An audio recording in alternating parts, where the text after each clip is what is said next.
Phone tapping case investigation speed అందుకుంది. SIB మాజీ chief Prabhakar Rao లొంగిపోయిన దగ్గర నుంచి విచారణలో వేగం పెరిగింది. మరి ఇవాళ ఎవరిని విచారించారు?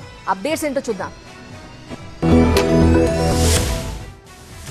తెలంగాణలో సంచలనం సృష్టించిన ఫోన్ ట్యాపింగ్ కేసులో కీలక పరిణామం చోటు చేసుకుంది. ట్యాపింగ్ రివ్యూ కమిటీలో ఉన్న వారిని మరోసారి విచారించారు సిట్ అధికారులు. మాజీ ఐఏఎస్ అధికారి సోమేష్ కుమార్ తో పాటు మాజీ ఇంటెలిజెన్స్ చీఫ్ నవీన్ చంద్ ను విచారించి వారి స్టేట్మెంట్స్ రికార్డ్ చేశారు. ఎస్ఐబి మాజీ చీఫ్ ప్రభాకర్ రావును అప్పటి ఇంటెలిజెన్స్ చీఫ్ నవీన్ చంద్ ఎదుట ఉంచి మరీ సిట్ వివరాలను సేకరించింది.